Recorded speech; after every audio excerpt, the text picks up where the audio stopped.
Hello, and welcome to the 8th episode of Unlimited Opinions. I'm Adam Bishop. I'm Mark Bishop. And today we're talking about soul and mind. This is a very good chapter. I like this chapter. Yeah, it was pretty good. Yes. We even touched on our previous discussions at the end Yes, of the chapter. exactly our previous discussion. Yes. And so we start off here with Pythagoras, and with his metempsychosis. That's a fun word. And he really believed that the soul, it transmigrates. He believed in this principle called transmigration, and that the soul, after somebody dies, the soul is immortal, and it moves on to something else in the living world. So it doesn't move into a different world beyond the living, but it can move into, another person, or into a plant, or an animal, or anything like that. I wonder what it'd be like to be a soul in a plant. Probably not very interesting. I don't know. Depends on the plant. It kind of depends on the location. Maybe if you're a Venus flytrap. Yeah, that's what I was thinking. Catch all those flies. Maybe a big oak tree. I don't know. Would you be conscious? I don't know. You'd have a soul, but not be. I guess they're all animists. Yeah. It's like the spirit of the nature or whatever. Yeah. I did like the first line of this chapter. The soul is much older than philosophy. Yes. Whose soul? Or just the topic? The topic, I would assume. All right, Yeah. I guess that's what he meant. Yes. And so Pythagoras is also kind of one of the first people to point to memory as a criterion of personal identity. And he kind of says that about his idea of metempsychosis, saying that he could remember back when he was a soldier in the Trojan Wars. Do you notice that whenever people believe in reincarnation, they never believe that they were reincarnated from some lowly beggar or some thief? Even in his instance, he says he was from a distinguished line of spiritual ancestors. He was a hero at the siege of Troy, etc., etc. Everybody thinks that if they've been reincarnated, they were some hero in a past life, as opposed to some jerk. Yes. That's what makes me not believe in their theory. Yeah, I guess that's a good point. Because everybody does that. Like if you ever meet anybody, and you'll meet them, especially when you go to college. Oh, I believe that I've lived plenty of other lives, and I was Marie Antoinette. I was this, great person of history. Well, I don't know if you call her a great person. This major person in history, as opposed to just some smelly, foul creature. All right. They never say, "Oh, I was just horrible." Mm-hmm. And then of course, people never will say that they are horrible now. Yeah. Because I don't know who I heard this from first, but I really believe that everybody, including myself, believes that they are the hero in their own story. Yes. Although sometimes I am convinced I'm the villain. Anyway, go ahead. I interrupted you a couple times. Yes, I was gonna talk about Empedocles, one of the Pythagoreans, and we finally get the reason, because way back in, I guess, the second episode, we said that the Pythagoreans were against eating certain foods, and we finally figure out why, and it's because they believe that human souls moved into those certain types of foods and plants. Put that and animals. salad down. You're eating grandma. Yeah. Murderer. Yes. Yeah, I mean, I don't understand the theory behind that. I guess if you're an animist and you believe that nature has, a being or a soul or something. I mean, I think it's kind of just like the next step. Like if we determine that the soul is immortal, then where do we go from there? It either stays in the living world or it goes to a different world. And if it goes to the living world, it has to go somewhere. Yeah, so. I guess if your soul is going to stay in the living world, then you have to deal with the actual realistic possibility that your soul is somebody else's soul that you're now, you're really the same soul. Yes. But you've been reincarnated. I don't know. Mm-hmm. It's interesting. My dad was always convinced that our dog Teddy had a soul. Yes. And that he would be there waiting for him when he died. Of course, again, that's assuming that they'd both go to heaven. I'm sure they did. Great dog, great man. Yes, and then we kind of move on to perception and thought, unless there's anything else you wanted to add about metempsychosis. You're going nice and fast. I didn't think this chapter. Oh, this is good, yes. I'm not going to... Empedocles. Yes, and he kind of set forth this idea of materialism, and how the soul is made up of the four elements, of course, and it's really through those four elements that we perceive the world within our soul. Because we see the earth, by water, water sea, the air, the sky by air, by fire, the fire and flame, love we perceive by love, strife by sad, strife the same. So he kind of believes that in order to actually see the world around us, we have to have some of that world in us, and that world is kind of contained in the soul with all four elements there. Mm-hmm, mm-hmm. Well, I don't know that he's that much different than the other philosophers of that era or before him. I think he maybe articulated it. Yeah. Anywho. Yes, and there's also Anaxagoras. And he believed he set forth a distinction between the soul and the mind, kind of, I think, for the first time here. Right. He kind of adopts Empedocles' belief that the soul is material, but then he says that the mind is immaterial and immortal, and that's kind of like the, I guess you would say, like supernatural side of us, the pure side of us. Correct. Yes. All right, and from there we move on to Plato and his Phaedo, immortality, and Plato's Phaedo. I think that's how you pronounce that. Is that how you'd pronounce that? Phaedo. It's CRAP. Yes. Yeah. We were eating dinner before this, and my dad looked at me. He says, "I really hate Plato. He's a tool." So that's and not a useful one. Not a good tool. Like that tool, you're wondering, why did I even get that tool? It has no use, no function. And this is a philosophy. Although it's an interesting, I think he may be articulating for the first time that the soul is like an entity trapped in a body. Yes. And so I think that was useful because that's it's an important argument that you kind of have to figure out head on. How does it interrelate? But I don't really like what he does with this argument because he uses his Platonic Socrates. He says that the soul survives death and is better off after death. So kind of this kind of glorification of death that we see earlier, believing that humans would be better off dead because they believed that the soul was really kind of like the perfect nature of somebody in a way. It's kind of like the idealized version of them. And it's really only through like philosophical discourse and stuff that we can free our soul from the body. And then it's only after death that the soul is truly free. You don't agree with some of that?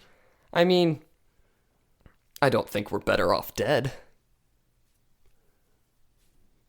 I mean, I would agree that, like, yes, the soul goes somewhere else when it's dead and it's separated from our kind of earthly part.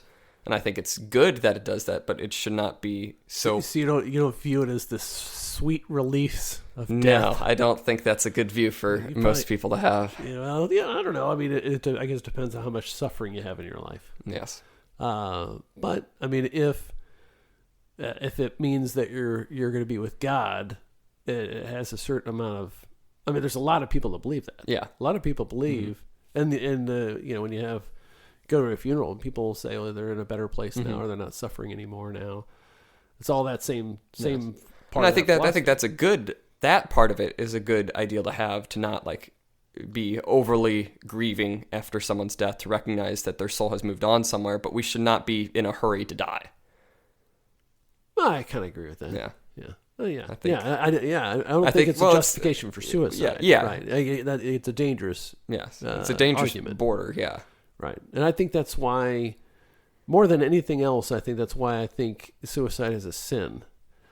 Not necessarily I say that not to say that people who commit suicide are bad people, just because if you contemplate that it's not, it basically, I think what stops a lot of people from killing themselves is the idea that God would punish them for that, and therefore they may not go to heaven, and it won't be the sweet release of death. It'll be a release of death to go somewhere worse. Yes. And I view it more of as a practical argument because I don't want people to kill themselves. Yes.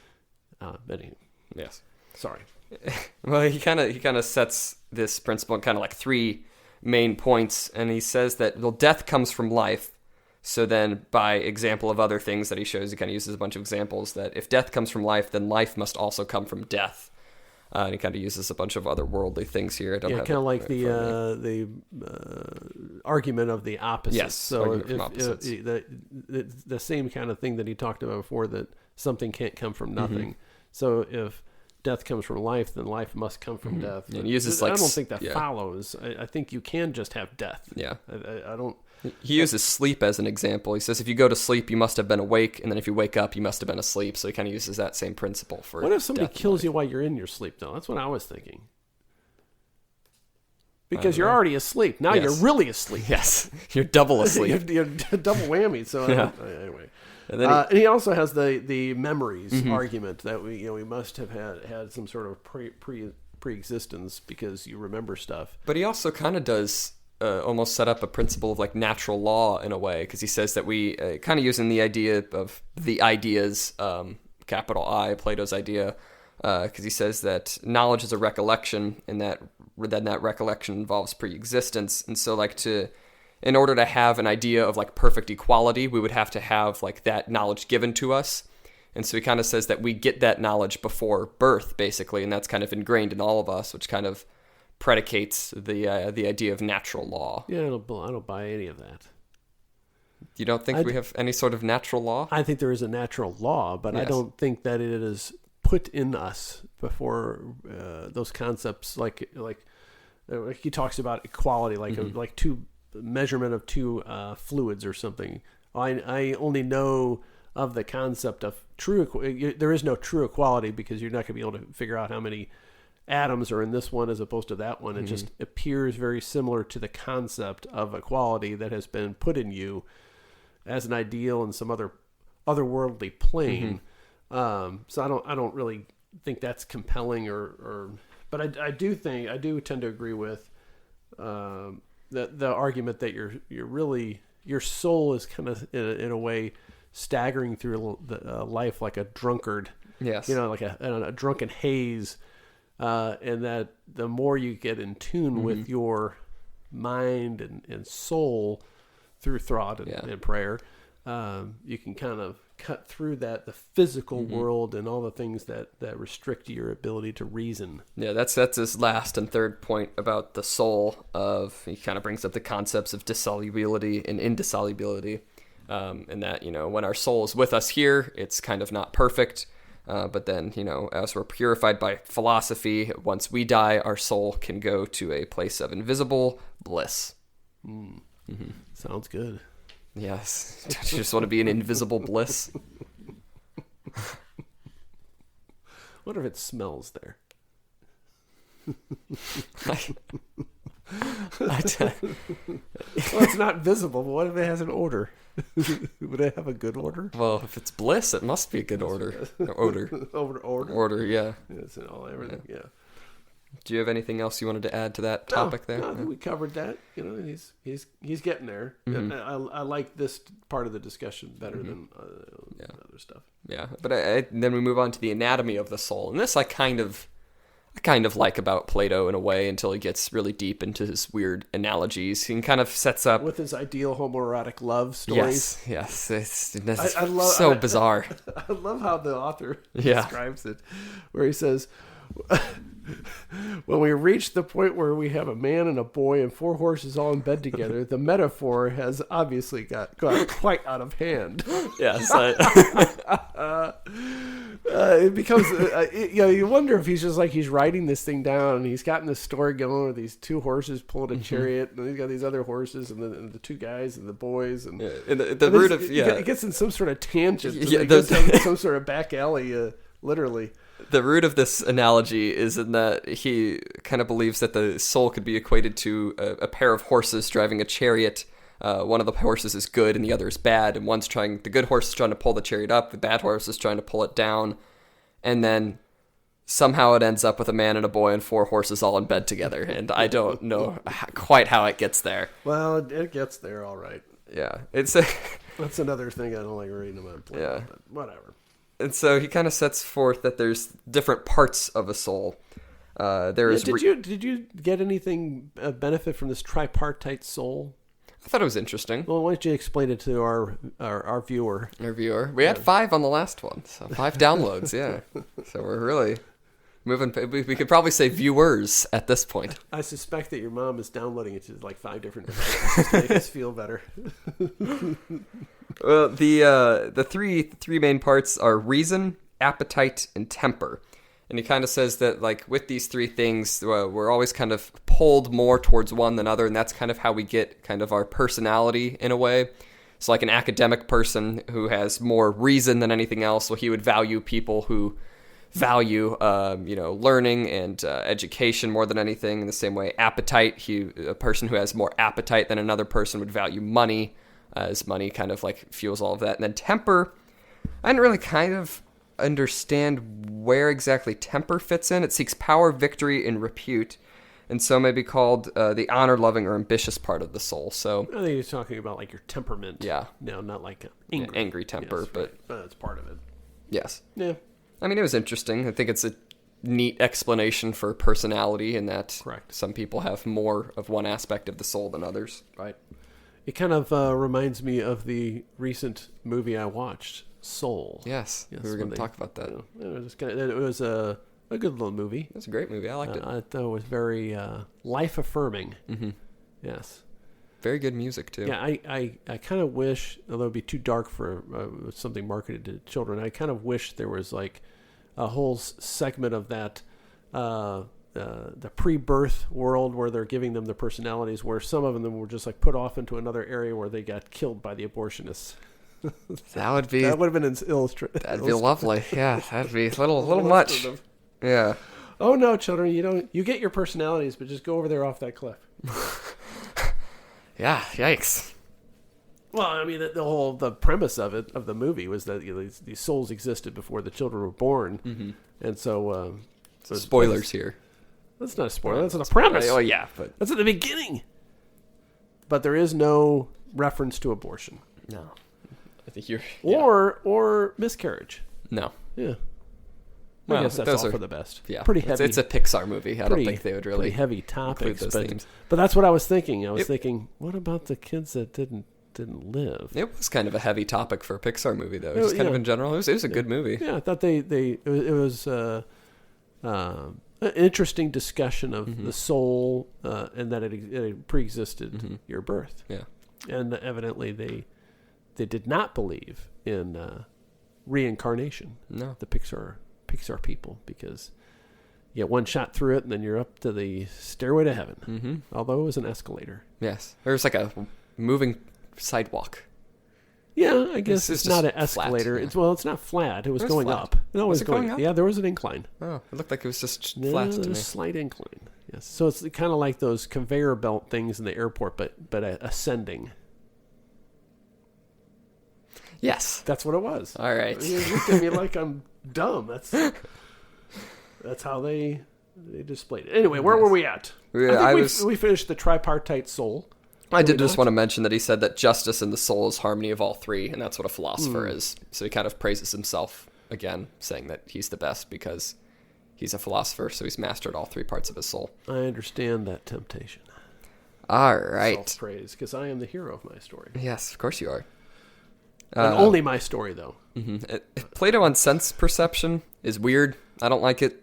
Really, to kind of summarize, he believes that because everything is moving, we cannot actually perceive anything except through a transitive thing. And he puts forth this idea of a fire in our heads. It's kind of bizarre because he says, well, we're not actually seeing anything because everything's moving, and if in order to actually sense something, everything would have to be stable, and that's not possible. So he says color is just generated by the eye based on what we can see, and it passes through some sort of transitive layer in our mind that is this gentle fire that kind of gives us the idea of color. It's kind of a theoretical discussion of the color spectrum and radio waves. I thought it was kind of interesting. Although it's put better by a different philosopher later. And by scientists. Well, by scientists, but I'm talking specifically in the reading. Agreed, yes. So that's move on to Aristotle. Yes, Aristotle. The Aristotelian. Yes, philosophy. Aristotelian. Yes, his philosophical psychology. Yeah, and he kind of disagrees that the soul is wholly separate from the body, because he says that the soul's essence is defined by its relationship to an organic structure.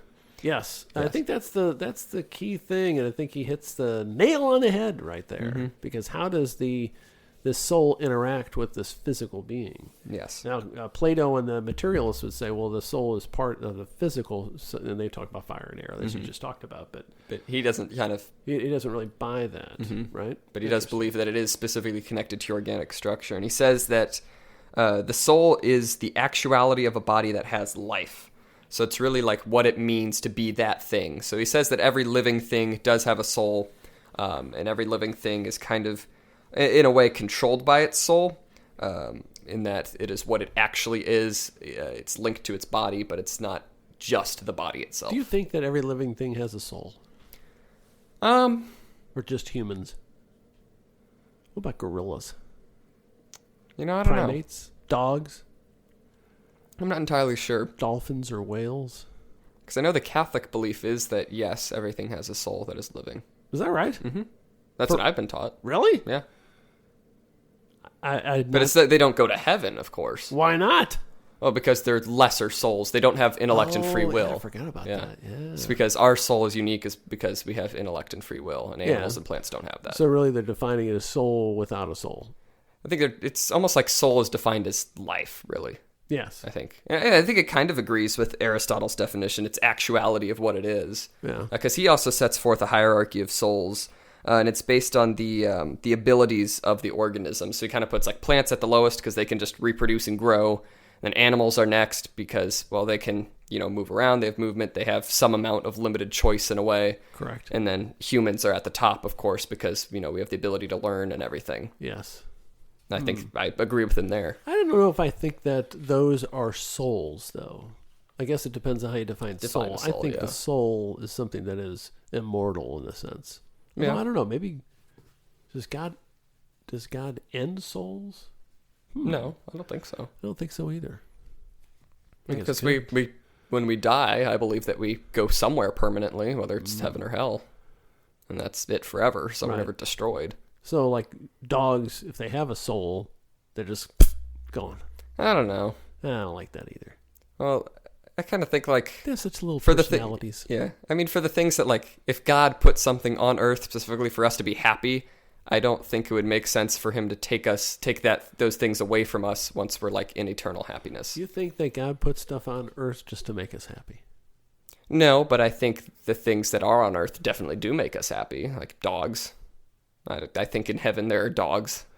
Did I ever tell you the story of the time I was attacked by a dog when I was on my paper route? Well, maybe that dog would not be in heaven. Well, I think the people that laughed at me as it chased me around my bike. I would probably laugh too. Oh, I did tell you, that scarred me. I was so mad. I was on a paper route, and this vicious dog came off the front porch, and there's like about 10 people on the front porch. There's like a family gathering or something, and I'm on this little beat-up old bike, tossing. This is back in the old days when you had paper boys, literally throwing rolls of paper on people's driveways or whatever. And this dog, it was coming at me. Was it a big dog? Yeah. Well, it was big compared to me back then. That was back when I lived in Peoria, so I was under 10. Oh, wow. And I was doing my brother's paper route for whatever reason. He had some sort of conflict, and my mom was yelling at him and I that those papers have to be delivered. So I went out and I was delivering them, and the dog got me stopped. And so I got off my bike, and then I kind of held it between me and the dog while the dog's circling around the back tire. So I circled around the front tire. Round and round we went a couple times. Meanwhile, the 10 or so people that are up there on the yard are just laughing at me. I'm in terror. This dog was not there to have fun. Yes. And finally got a hold of me. It ripped, really? Yeah, it ripped open my knee. Oh, yeah, wow. It clamped on, and this lady comes out and finally pulled him off of me. Wow. I'm in tears. I was a little kid. And then she, and this is before cell phones, of course, then she wouldn't let me leave until I identified myself and my parents and give her a phone number so she can call. I'm only about 4 blocks away from my house, and I was not going to give her that information. But finally, she just would not let me leave, and so I gave her my mom's name and phone number. That's strange. And then she didn't really let me go. She wanted to call my mom for her to come up and get me, and I took off. I got on my bike, and I bloodied leg and all. So that dog made a negative impression upon me, but I never really blamed the dog. Yeah. I blamed those people for laughing and not seems... getting off their butts to rescue me from their vicious animal. Yes. Booker T. Jones was a paper boy. Is that right? Yes. Booker T. Jones. 60s music, yeah. He actually, in Memphis, Tennessee, where he grew up, one of his most memorable experiences as a paper boy, I forget who it was, but there was a famous pianist who lived in Memphis at that time, jazz pianist, and Booker T delivered paper to him, and every week he'd have his door open, basically, and he'd be playing piano inside the house, and that's where Booker T. Jones... This was the Peoria Press, I think, and it became a good gig because it was not a well-run operation. We were supposed to pay them once a month for the papers, And then we would then collect the money from the various people, and which would be about double what we paid for it because we were the delivery service or whatever. But for many months, they never billed us. They never got paid, but they kept dropping off this. It would be like a stack of papers that's about a foot by foot square for our neighborhood. They'd dump it on the corner as the truck went by, and we still sold them. And so it wasn't a bad paying gig. Yeah, sure. Yeah. Making twice as much as you were supposed to, I'd imagine not. Well, I don't know. If you don't ask me for money, do I have to give it to you? I guess I don't know. When you're a kid, I think you're immune. You're immune from that sort of moral calculation. Yeah. Anyway, back to Aristotle. That was, quite a tangent there. Where were we at? Hierarchy of souls. Yeah. And so then he talks about the general sense, which is it's apart from the five senses, and it's something that can be known by more than one sense. And his example is motion here, because we can look at something and we can see that it is in motion. We can also touch something and feel that it is in motion. Mm-hmm. And so that's kind of, he calls it common sense, but that isn't really a good word for it because of the English idiom. What'd you call me? That's a good joke. And then he also kind of brings back potentiality and actuality in our senses, and he kind of demonstrates it with tea. And that tea with coffee in it is actually sweet, but tea before you put any sugar in it. Or did I say tea with coffee in it? You did. I was thinking, when did they have coffee? Because I thought that was in the New World. I said tea with sugar. Sorry, tea with sugar in it is sweet, and tea without sugar only has the potentiality to be sweet. And I do kind of like that idea, the potentiality and actuality. Word is that you are sweet by nature. Anyway... and then he also kind of refutes Plato's idea of this weird transition in the senses, and he says it's not really just an interaction between the mind and a representation of the thing, but it's a physical process.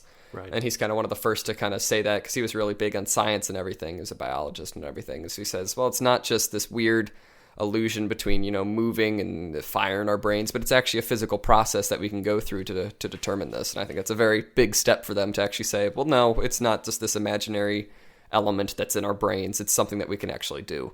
Now remind me, he's not one of the reincarnation guys, is he? No, I don't think so. No. Yes. All right. And so he also kind of, again, going back to the senses, he kind of separates this other selection of senses, the inner senses, which are different from the five senses in the general sense. And those are things like imagination and memory. I have a sense that most of the viewers have lost interest in this long discussion of the 10 types of senses that Aristotle thought we had. I like this discussion. Right. But then the really important part is within the mind. He says that's the highest part of the soul. And he kind of says that is the immortal part of the soul. The rest of the soul is material in a way, not that it's made up of the four elements, but it is tied to our bodies, to the organic structure that it inhabits. Because they're like sensory perceptions. Yes. Right. But the mind is the ultimate part because he really values knowledge and intellect above all else. And so the mind is the immortal part of us that kind of moves on, I believe. I think I generally agree with that. Would you? I would. Yes. And I don't think I need to sense the smells after I'm gone. I think it's the mind. Yes, I would agree. Right. Moving on. So the Hellenistic philosophy of mind, and there's quite a few philosophers? That's not the word. Philosophers. They were very scary people. Yeah. They're very round people as well. You really like that one. All right. We should make a T-shirt that has some sort of confused face, on a sphere. Yeah, I think that would just be an emoji. I know, but we'd have to put a philosophy. Philosophy. Like he's deep in thought. Yes. That emoji, that's deep in thought emoji. Yes. The thinking emoji. Yes, and so we get Epicurus here first with the Hellenistic philosophy of mind. He says that the soul is made up of atoms, and those atoms disperse at death. So he's one of the first to say that, well, the soul isn't really immortal. It dies with us. Mm-hmm. And then we go to Lucretius. Which is a pretty simple argument to make. That we don't have a soul. We may have a mind. We may have free will, but then we go when we die. Yes. There's a certain amount of simplicity to it mm-hmm. that eliminates all those other theoretical problem was, well, how does the soul interact with the physical body, and how is it forever, and the reincarnation and all that stuff. Mm-hmm. So then Lucretius believes that the soul is kind of spread throughout the body. I can't read. He also likes the sweet release of death. Yes. Doesn't he? Yes. Well, it's not. As water flows out of a smashed vessel, how much faster must the soul's tenuous fluid leak away once the body is broken? Yeah, but it's not necessarily like a glorifying of death. It's a weird view of death. He says we shouldn't fear it, but it's not that we should like expect it. But he really says we shouldn't fear death because there'll be no pain. And he really kind of puts pain at the center of, why we fear things. And he says, well, you shouldn't be afraid when you die because you're not going to feel anything. He says, we shall not feel because we shall not be. So he's kind of another one of those guys that, well, it's corporeal. It'll kind of just stop after that. The end. Yes. So then the Epicureans, and these were the dudes that I was kind of mentioning earlier. They said that things give off atoms of themselves that we then perceive. So when you were talking about, radio waves and that sort of thing, this is kind of that. So they kind of believe that everything gives off infinitely smaller versions of itself, and those like actually affect our senses, and that's how we perceive things, which is interesting. But Aristotle's better. And the Stoics. Yes. Again, a materialist. Yes, they believe that the soul is breath, and they believe the human soul was like an octopus. Yes. And that it had 8 tentacles. There were 5 for the 5 senses, 1 for movement, 1 for speech, and then another for reproduction, which is kind of strange. Yeah. I don't really like that. No. I always say that the Stoics are kind of the best out of the ancient philosophers, but I don't like this idea of the soul. They were reaching when they were discussing the octopus. They were reaching with 8 arms. 8 tentacles. Yes. All right. And then we move on to will, mind, and soul in late antiquity. And this is kind of where Aristotle talks about free will a little bit. He doesn't really ever put forth a complete view of will, but he does talk about the voluntarism. So things are voluntary if they're free from compulsion or error. And so that's how he says that. So he says humans can be voluntary. They're not voluntary all the time. If we're compelled to do something or if we make a mistake in our judgment, that's not really voluntary. And there's currently legal defenses associated with those two. One's duress and one's mistake. Mm-hmm. And so even our legal system reflects that, well, you have to, if it's a voluntary crime and you're under duress, somebody put a gun to your head and said, you have to do this. You have to take that $100. Well, you're not really guilty of the crime because it's under duress. Mm-hmm. Same thing for mistake. If you thought it was your $100 and it was clear that you thought it was your $100, you didn't really steal it because it was a mistake. Yes. Better get that $100 back really fast though, because that is not a mistake. Yes. And so he also talks about prohairesis, which is this purposive choice as part of an overall plan of life. And so this is kind of the closest we get to him like defining the human will, and that we do have this prohairesis. Kenny kind of says it becomes a convoluted definition over time, so we don't really have like an equivalent of it now in English, with all Western cultures kind of creating their own word for will later on. So this idea didn't really stick. But it is a neat idea that we do have this choice in that it is part of our overall plan for life. Yes. Mm-hmm. Agreed. All right, moving along. Galen the physician. Who I never remember studying before. We mentioned him briefly. Well, I meant before in my life. Oh. And I think I mentioned that the last time we mentioned him. Yes, I think so. But he was around, I think, during the time of... What you went to Galen the physician for? I don't know. Well, he knew about nerves. That was his big thing. Knew that the brain is the center of the mental activity. And that was his really big deal, and that he also kind of, again... I wonder how he figured this out. Did somebody come to him with a severed spine? How did he... Maybe. There might have been also, like, stuff within the brain, too. Like, he cut open somebody's head, and you touch part of their brain, part of them moves. Yeah, maybe. Yeah. Yeah. That's how I would guess. It was probably something horrible. Yes, probably, really awful. And he went... Oh, that's really interesting. That's cool. Yeah. And he kind of also, furthered this difference between the sensory soul and the motor soul. He kind of ties the motor soul to the nerves, and that's how we move and everything. And senses are also back to the nerves and everything. But there are different distinctions between what our soul can do. And then also Alexander of Aphrodisias. He believed that at death, only material or physical intellect. What did I say here? I don't know. I cannot read my own handwriting. I didn't really pick up too much from that part of the book. But he says that true intelligence is gained under the influences of a supreme divine mind. So he kind of also believes, similar to, who did I say earlier, like before birth, that we have some sort of natural law in a way, and that we can only learn like universal truths through a divine mind. Right. And then the really, I guess... Plotinus? We have Plotinus? Yes. Yes. So he says that the 4 elements are lifeless, so the soul is something else and immortal. And I think that's a good distinction to make again, to go further, don't tie everything back to the 4 elements. It's really not necessary. The soul is something beyond those because there's no life in the elements. Yes. Yes. Then the really interesting person, Augustine. Yeah, I didn't study him before. I need to study up on St. Augustine. Yes. He has some interesting... I have multiple colors of notes I've taken in this. Really? That's part of it, yes. And so it's strange because his kind of definition doesn't exactly fit like the Catholic definition of sin now today. Because he says that if a sinner sins by nature or compulsion, the sin is not voluntary. However, if it is certain that they will sin and they sin, they will be punished. So really kind of the Catholic idea of sin is that if you do something... If it's not in your free will to do it, then it's not really a sin, and so you can't really be punished for that. Is he saying anything different than that? You think that's different? I don't know. I think he's saying something different because he's saying like it's by nature. Like, so if you're starving and you grab somebody's food, that's by nature because you haven't really deliberated. I guess so. That's the way I read it. Oh, that's so there's certain natural things we do, and I viewed that as just like something physical as opposed to something you've deliberated upon. Yeah, that's the way I view it. I guess that would make sense.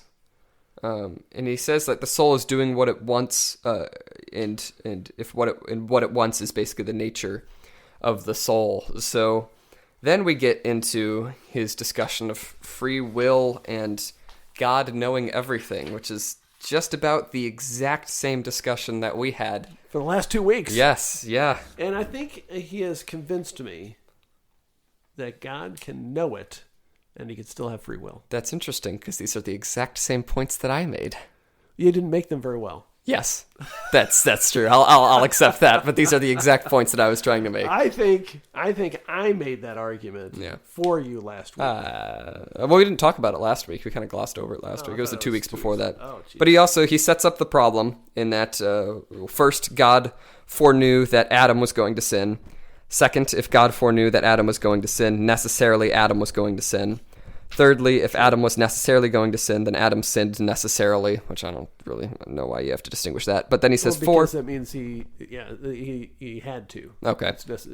Yes. Oh, okay. And so then he says 4, if Adam sinned necessarily, Adam did not sin of his own free will. And 5, Adam did not sin of his own free will, but he was still punished. Right. So it had to have been a sin, even if it wasn't done of his own free will. And he kind of... I don't know about that because... Well, he breaks down this idea. Okay, go ahead. So he doesn't agree with these 5 points necessarily. Got it. And so there's a distinction between certainty and natural causation or compulsion. So he says, well, we can't say that for certain anybody is going to do anything, even if we know that this is their nature, this is what they are compelled to do. There's still always this uncertainty with everybody because everybody has a free will. For us, for our knowledge. Yes, for our knowledge, meaning non-God knowledge. Yes. And so I can know something without causing it. And he kind of puts this in 2 separate ways. Like I can know if it is in your nature to steal something, I can know that you're going to steal something in the future, but I did not cause you to steal something. And he also says in the past, if I know something that happened in the past, I know everything about it, but I did not cause that thing to happen. Well, I agree that's what he said. Yes. But I disagree that you can know what somebody's going to do under any circumstance.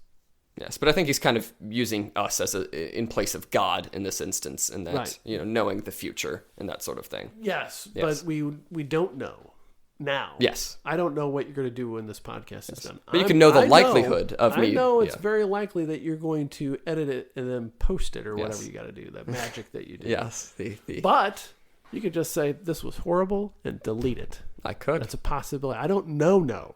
Yes.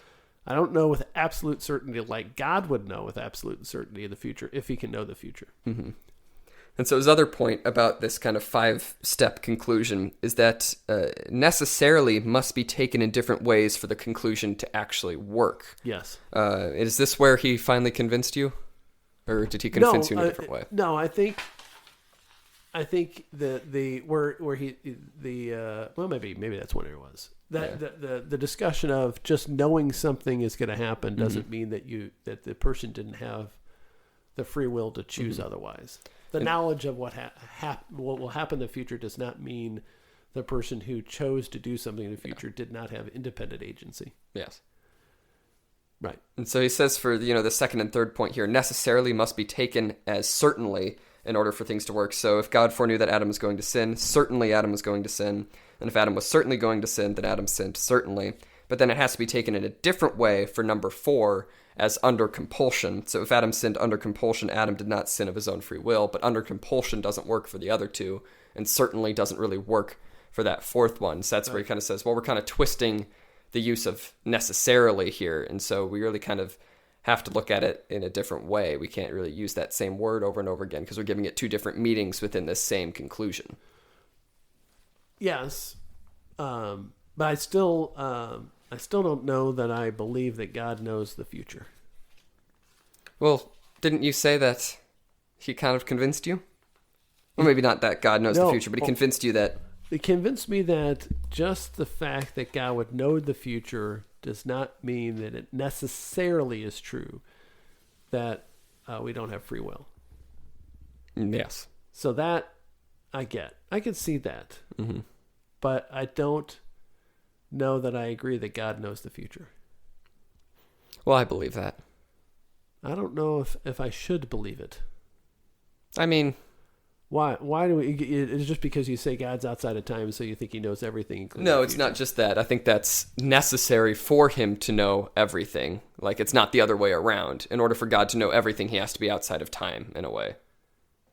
But that's besides the point. The reason I think that God needs to know everything is because he's the standard by which we kind of reach perfection. I kind of talked about this a little bit ago, but it's what our conscience points to, and for something to be perfect, it has to know everything, basically. I'm explaining it terribly again. No, that's all right. No, but I'm just thinking. Yes, I'm not criticizing you with my eyes. Yeah, but I think if we look to somebody as our guide for everything moral and correct, they have to know everything moral and correct. And so, in order to know everything, you have to know absolutely everything, even the future, and what will happen in the future, in order to get an accurate judge of what is moral and what is immoral. Does that make sense? It does make sense, but I don't agree with it. Because, well, 2 things. One is the things that have not yet happened yet don't exist. And so he would know everything as it exists now. Yes. And number 2 is I don't think that God has to know everything in order to be the paragon of virtue or the basis for which all morality comes from. Well, why not? Well, you haven't explained to me why that is required. Well, because in order to know everything that is moral, you would have to know everything, really, because you have to. Because he's like a judge in a way, you have to look at every case, and you kind of have to. It's hard to explain where I'm coming from here. No, I understand what you're saying. But it's like. If he is the universal, if he's the universal standard for everything that's moral and immoral, that can't change in the future, right? Because if it's universal, it's a set standard. If he is our guide for perfection, that can't change in the future. But if he doesn't know the future, there's still the likelihood that his designation between moral and immoral will change in a way. Why is that? Well, because again, I think you have to know everything to know what is truly moral and immoral. You have to look at every case ever. Why would it be impossible for him to know what is moral now just because he doesn't know what happens in the future? I get the judge analogy better because then he would have to know all of the facts and circumstances for all things in order to know the true good and bad. Yes. But not knowing what happens in the future does not change his moral judgment now, because he knows everything now. Yes. Right? Yes. He'll know everything in a second and 2 seconds and so on when it happens. Yes. So why would him not knowing the future change his ability to know the moral question of today? Because the perfect idea of moral and immoral must take into account every moral and immoral thing in order for it to be an accurate judge of immorality and morality forever. All right. So if I'll give you a scenario. So if I rescue somebody, let's say I save somebody. Let's talk about the suicide. So I'm driving across the bridge over the river, and I see some distraught soul about to jump, and I save that person. Well, it turns out that person was going to jump because he was already planned to murder 1,000 people tomorrow. And so I save him, and then he goes out and murders 1,000 people tomorrow. So if I don't know that he's going to murder 1,000 people tomorrow, I've done a good thing by saving him. But if I do know he's going to murder 1,000 people tomorrow, I've done a neutral thing at best, right? Well, and so why does it isn't my decision to do what is right based upon what exists at that time and my knowledge at that time, as opposed to what people might do in the future? Well, because it's not that what your actions will cause now that makes them good or evil. It is the action itself that is good or evil. It is always good to save somebody from suicide, and it always will be good to save somebody from suicide. And God knows that because he has knowledge of every suicide attempt in the past and in the future. And, no matter what, saving somebody from suicide is always a good thing. All right. And you kind of come to that conclusion based on the knowledge of every suicide ever. No, I get that. Okay, I used a bad example. I'm trying to think of a scenario where I don't know the consequence of my action because I don't know the future. Yes. So let's say I'm trying to think of something that would be a volitional act. I do something on purpose, but then it's if I'm driving down the road and I take a right turn instead of going straight, mm-hmm. and by taking a right turn, I don't know, I could run over somebody, and that the choice was indifferent. It wasn't mm-hmm. a moral choice, but it turned out I killed somebody when I ran them over. I don't. And so I guess what my point is trying to be is when you make a choice and you make a decision, it is either right or wrong when you make that decision. Mm-hmm. The future and whatever consequences come in the future from that you don't know or don't exist yet, are irrelevant as to the morality of your decision or your act. Yes, and I'm not looking at it like God, not the outcomes of every good decision is what God looks at. That's not why I'm saying that he needs to know the future and the past. I'm saying as the framework for morality itself, at its root, no matter what the outcome is for every individual event, you would need to know, what is moral and what isn't moral forever, right? Because, why do you... Why is that? Why would I have to know what's moral in the future? And why is it different than as it is now? Well, because to build an accurate foundation for morality itself. Well, wait a second.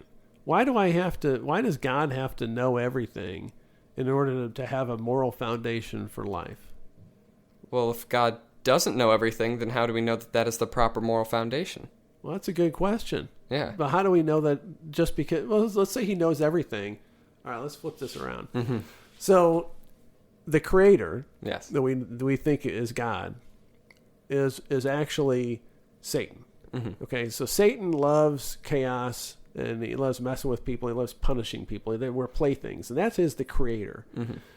But he had a fallen angel who thought, this isn't the right way to do things. And so he created a different he split off from his father, the Satan, Yes. and that's who we think is God, is this fallen angel, right? And so the fallen angel, God, doesn't know everything. But what he does know is that love is good and hate and anger is bad. But the creator of all things and the knower of all things, Satan, knows everything. And he knows the future and the past. And his value is whatever amuses me is good. Because I am the creator and I think that's good. And what amuses me most is pain and suffering and people hurting each other. How does that stand up to your test that just knowing everything makes you the basis for a moral world? Well, it's...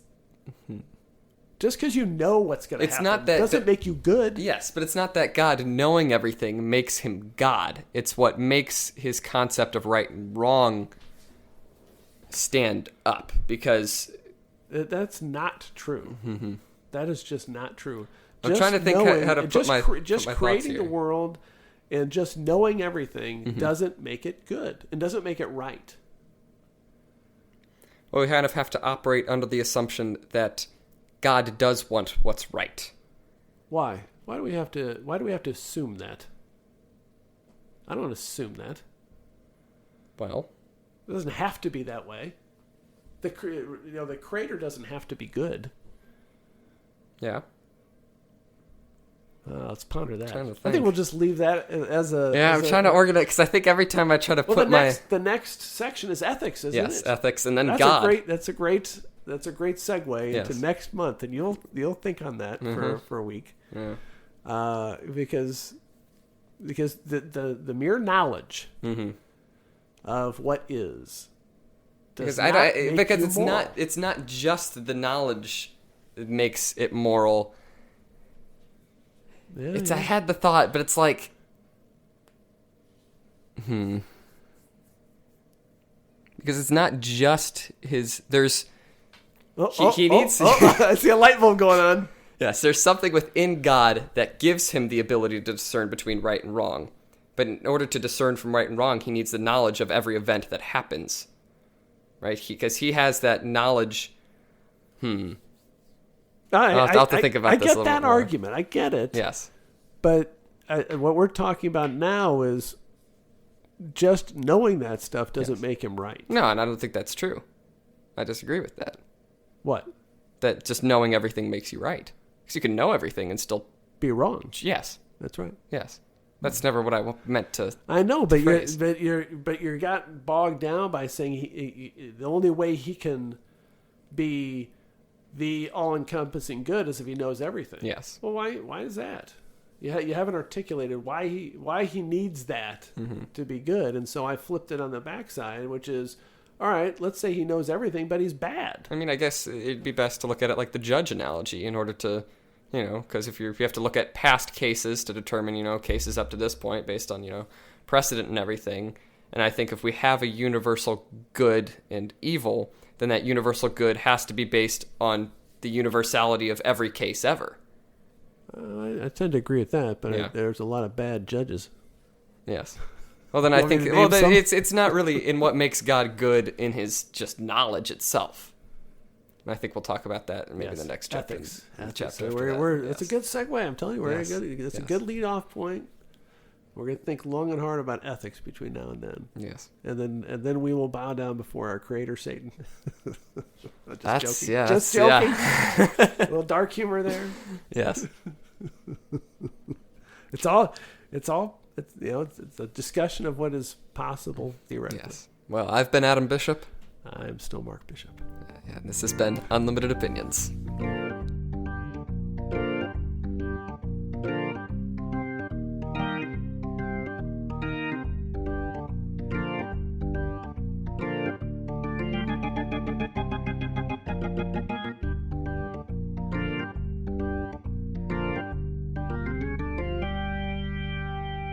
Creator Satan. That's lovely. I think you're mad at me or something. No, I'm not mad at you. I want to know how to put my thoughts into words. Figure that out next week.